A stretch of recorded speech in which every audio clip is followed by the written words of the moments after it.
Bonjour, je vais vous présenter la surface de contrôle dédiée au subtractor Reason, développée à ma demande par Alpharac.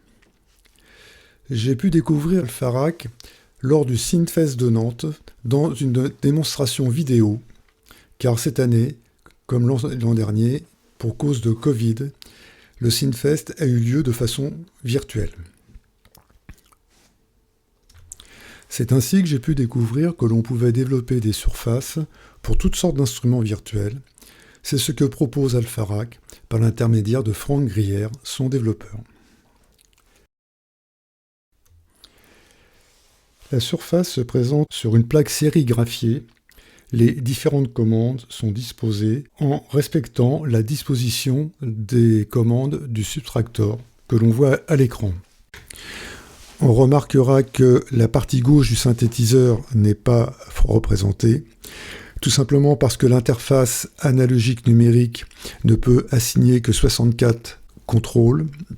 Donc le pitch bend et la molette de modulation peuvent être assignés sur le clavier maître, et le reste des réglages aussi, car celui-ci comprend un certain nombre de boutons assignables. Pourquoi une surface de contrôle pour subtractor ?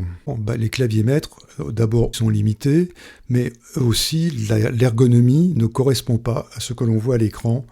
Et bien souvent, on assigne les boutons et après on se demande quelle est la commande qui est sur ce bouton ou sur ce potentiomètre. Ici, la question ne se pose plus. On a exactement ce qui est à l'écran. Pour utiliser la surface, il faut aller dans le menu Préférences, Surface de contrôle, et vérifier que le clavier maître est bien reconnu et que l'USB MIDI ADC64 soit coché pour le port d'entrée MIDI. La surface Alpharac Subtractor est réalisée au format 19 pouces 5U.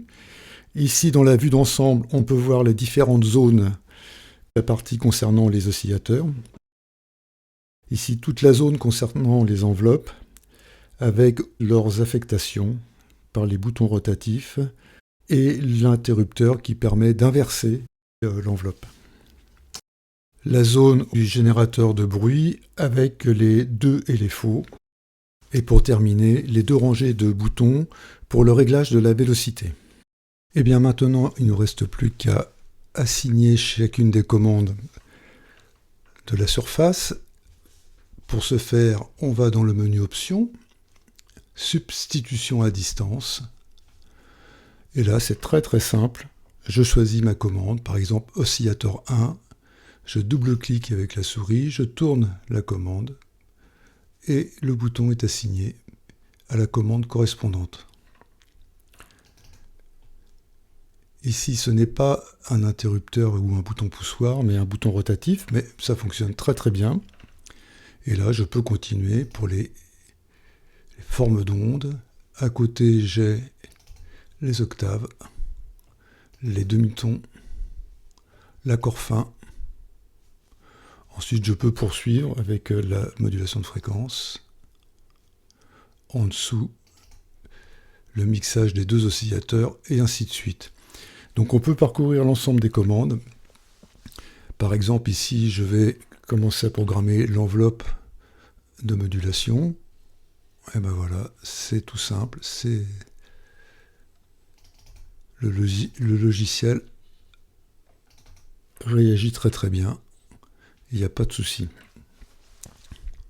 Une fois que toutes les commandes sont programmées, eh bien on peut commencer à jouer avec le subtractor et la surface.